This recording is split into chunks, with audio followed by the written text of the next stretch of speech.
무조건 답은 지문에 다 있어. 포인트를 다 캐치를 하는 게 토플 시험의 75% 이상이다. 근데 그렇게 하면 감점이 되는 문제들이 있습니다. 그러니까 주의를 해야 되는데 뭐냐면, 안녕하십니까. 오늘은 토플 준비를 하는 학생들을 위해서 빠르게 토플에 대한 엑기스 포인트만 딱 잡고 요점만 알려서 팁들을 말씀드리고 넘어가는 시간이겠습니다. 토플 시험을 끝냈거나 안 볼 사람들은 뭐 오늘 비디오는 그냥 스킵을 해도 되고, 멀티플 초이스 테스트에서 그래도 여기저기서 도움을 받을 수도 있으니까 끝까지 보셔도 도움이 될 것 같고요. 아직 토플을 준비해야 되거나 시험을 끝나지 않은 사람들은 이게 최고야. 준비됐죠? 시작합니다. 인트로.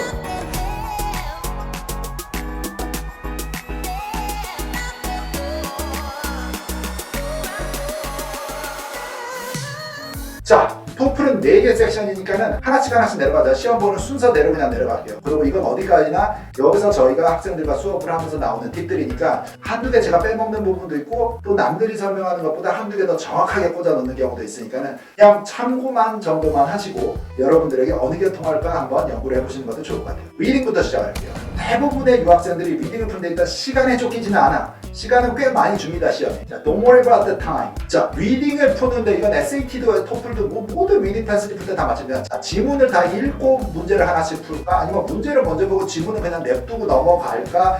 뭐 지문의 한 패러그래프당 위에 첫 번째 문장만 읽고서 감을 잡고 넘어갈까? 이거 뭐 설명하는 선생님들이 많아. 근데 토플에 있어서는 뭐 어느 다른 영역도 비슷하겠지만 토플 리딩에 있어서는 일단 뭐든지 상관이 없어. 왜냐면 지문이 꽤나 straightforward 할 건데, 본인이 풀 때 어느 게 제일 편안한지부터 연습을 통해서 찾으신 다음에, 오케이 내가 빨리 읽는 스타일이면 지문 다 읽고 문제를 하나씩 그냥 어택해내가 되고, 그 속도가 안 나올 것 같은지는, 아니면 읽었는데 또 다 까먹네 내가, 그렇게 될 것 같으면 그냥 문제를 읽고 넘어가도 적중률이 더 높다 싶으면 그 방법을 써도 되고, 어느 거든 상관없는데 일단 뭐 어느 게 나하고 궁합이 잘 맞는지, 어느 게 잘 정확할지는 일단 연습을 통해서 찾긴 찾으셔야 됩니다. 두 번째 리딩에서는 무조건 답은 지문에 다 있어. SAT 같이 imply 문제가 잘 없기 때문에 이거는 솔직히 토플은 evidence finding입니다. 작가가 글 쓴 것 중에 뭐가 어디에 말하고 있어요? 그거 위치만 찾으면 돼. 그러면 그걸 paraphrasing해서 다른 말을 조금 비슷하게 이렇게 해서 ABCD에 써놓은 거를 찾기만 하면 되는 거야. 아닌 거 찾으세요 하면 한 3군데 있어. 아주 쉽게. 그리고 하나는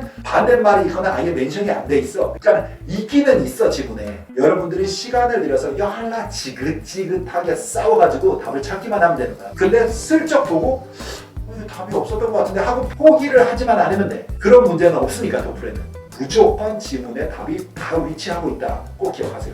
자, 리딩에서 또 하나 팁을 드리자면은, 리딩은 한 섹션 안에서 문제가 이렇게 나오잖아. 근데 어려운 문제를 왔다 갔다 할 수가 있어. 백 버튼을 누르면 돌아가진단 말이야. 그래서 풀다가 조금 버벅거리는 게 있으면은 일단 찍어 놓고 번호 옆에다가 노트 해놓고 넘어가. 그리고 이따 다시 돌아오면 돼. 그것도 기억을 하세요. 자, 이제 리스닝으로 넘어가요. 두 번째 세션 리스닝을 가면은 일단 제일 중요한 거는, 요즘에는 연습할 자료가 너무 많아. 근데 제일 좋은 거는 리스닝은 리스닝 섹션에서만 도움이 될 게 아니라 스피킹에도 리스닝 와장창 다 나오지. 라이팅을 쓸 때도 인테그레이티드 문제 절반에서는 리스닝을 듣고 써야 돼. 그러니까 잘 듣고 노트를 잘 적어놓고 메모 정리를 하고 포인트를 다 캐치를 하는 게 토플 시험의 75% 이상이다. 이렇게 봐도 과언이 아닙니다. 그러니까는 이거 미국 사람을 앉혀놓고서 시험 보라고 해도 문제인 게, 얘가 중간에 하다가 뭐 딴 생각했네? 이따가 친구랑 놀러가지고 뭐 사 먹지 생각을 해서 잡생각이 들어서 못 들었어, 오디오. 그러면은 그 미국 사람도 어떻게 돼? 다 틀려. 이따가 문제에서 나오는 거. 왜냐면 ABCD에서 대부분 비슷한 걸 묻거든. 못 들었으면 틀리는 거야.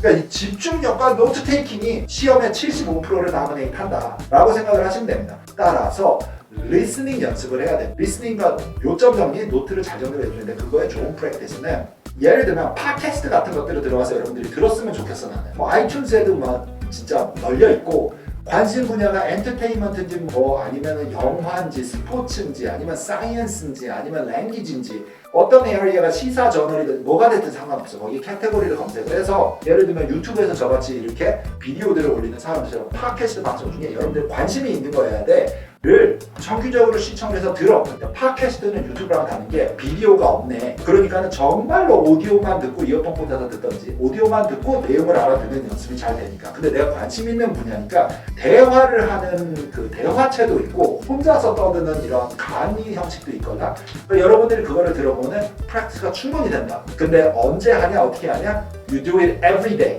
한 10분에서 한 30분 정도를 매일 듣는 거야. 그러면은 100% 만점 나옵니다. 이 리스닝, 토플 리스닝은 거기에 가는 범위가 거기서 거기 고장이기 때문에 한 3개월에서 4개월 만에 팟캐스트 방송 청취하는 것을 집중을 해서 듣고 자기 관심 분야를 100% 여기 30점 만점 나옵니다. I guarantee. 자, 이제 올 것이 왔어. 제일 골치 아픈 섹션이 스피킹이야. 유학생들은 스피킹은 잘해, 발음도 괜찮고 할 것 같은데 점수 따기가 요게 뭐 생각보다 그 입맛에 맞추기가 쉽지가 않단 말이야. 그래서 문제를 연락 빨리 스피킹 문제 6개잖아요. 6개의 특징을 잡아먹고 설명한다. 자, 심플하게 보면 인디펜던트 형식이 있고 읽고 듣고 뭐 이러고 그리고 말을 하라라는 인테그레이티드 섞은 복합형 문제가 있어. 심플한 문제는 1번, 2번입니다.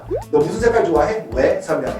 뭐 대학교 가면 무슨 전공을 하고 싶어? 왜? 설명해. 이런 식으로 단답형 질문을 하고 내가 몇 분 동안 준비를 하고 답을 하라. 이런 식으로 나의 오피니언을 묻는 1, 2번이 있고, 자 3, 4, 5, 6번은 읽고 듣고 답을 해야 돼. 이런 식으로 섞여 있어. 그러니까 잘 못 읽어도 망할 거고 잘 못 들으면 진짜 망할 거고, 그 다음에 내가 말을 잘 못해도 망하는 게 그게 리스닝의 3, 4, 5, 6번이요. 그 중에 또 브레이크다운을 하면 3번과 4번은 진짜 다 섞어놨어. 질문 읽고 듣고 말하세요. 자 5번과 6번 마지막 거는 읽는 거 없어. 그냥 질문만 들어, 오디오만 나오고 나 의견을 말하세요. 사람마다 어디가 더 어렵다 쉽다 프레퍼런스 있지만 섞어 나오는 거다. 자 그 다음에 또 이제 여기서 중요한 팁은 뭘 주시냐면 모든 학생들이 자기 의견을 자꾸 답에다가 넣어. 근데 그렇게 하면 감점이 되는 문제들이 있습니다. 그러니까 주의를 해야 되는데 뭐냐면, 자 1번과 2번은 내 퍼스널한 어떤 오피니언을 묻지. 그러니까 당연히 I believe, I think, I prefer something. I가 자꾸 얘기가 나가야 돼. 그런데 3, 4, 5, 6번 중에는 그렇게 하지 말아야 되는 문제들이 꼭 있다는 거지. What you read, what you heard만 얘기를 해라라는 문제들이 있단 말이야. 그거는 거기에다가만 딱 집중을 해야 돼. 거기에다가 뭐 two student가 디스커스를 했는데 I believe something else is better. 요 딴 소리 하면은 그냥 빵점 나. 진짜 다 감점 나. 두 학생들의 의견이 문제가 뭔지를 설명을 하고 한 학생이 제안한 게 더 좋다면 그 학생의 의견만 얘기해. 자 그러면 거기서 인티그레이티드 문제 3, 4, 5, 6번 중에 퍼스널한 오피니언을 묻는 문제는 몇 번이냐? 5번이지. 5번은 지문이 없어. 읽지 말고 오디오만 나와서 두 학생의 문제점과 두 학생의 솔루션 2개를 줄 거야. 학생들의 얘기에서. 근데 거기서 2개의 솔루션 중에 내가 더 프리퍼하는 거는 뭔지 그리고 why를 얘기해야 돼. 그 why의 설명 부분에서 내 퍼스널한 오피니언이 들어갈 수밖에 없는 거야. 근데 리딩도 있고 리스닝도 있는 내용은 무조건 2개의 내용의 릴레이션을 설명을 해야 됩니다. 그래야 감점 포인트가 없어. 들은 것만 드립다 얘기를 해버리거나 읽은 것만 여기다 다시 리페리티브하게 설명을 하면 감점이 생깁니다. 2개의 연결시켜서 설명을 해야 된다는 건 꼭 기억을 하세요.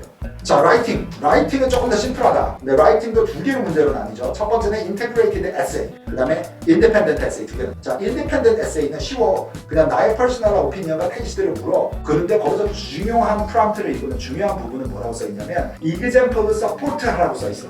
그러니까 무조건 뭐라고 나 생각은 이래요. 두 번째 얘기는 이래요. 끝나면 안 되고 You have to use examples to back up your argument. 그 부분을 메꿔줘야 돼. 그래야지 풀 포인트가 나온다.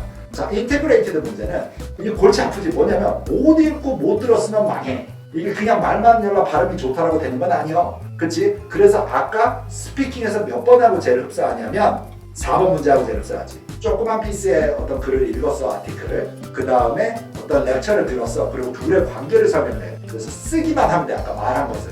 스피킹에 4번하고 똑같아. 근데 글을 쓰는 게 쓸 때 꼭 기억하셔야 되는 거는 리스닝에서 나온 얘기와 화면에서 보여준 글에서 읽은 거에 2개의 서포팅 하는지 아니면 반대 얘기인지 릴레이션을 설명해야 되고, 내 퍼스널 오피니언은 안 들어갑니다. 이 답에서는. 퍼스널 오피니언은 아까 인디펜던트 에세이, 거기에서 나의 though트를 묻는 아예 separate essay question이 있다는 거지. 요런 룰만 잘 기억을 해서 focus, stay focused. 그 포인트만 딱딱딱 내도 25점은 나와. 25 4개 섹션 때리면 100인데 좋아, right? 그것만 집중하시고요. 오늘 영상도 조금 도움이 됐으면 좋겠고, 이번에는 토플 끝내자. 지긋지긋하다. 이걸로 계속 우리가 평생 인생을 쓸 수는 없잖아. 이런 비디오 보면서 요령을 알았으니까 이제 내가 연습만 하면 되겠다라고 하는 학생들 모두 다 성공하셨으면 좋겠고요. 좋아요도 누르시고 궁금한 거 있으시면 댓글도 달아주시고요. 저는 또 다음 비디오를 준비해서 찾아가겠습니다. 좋은 하루 되세요.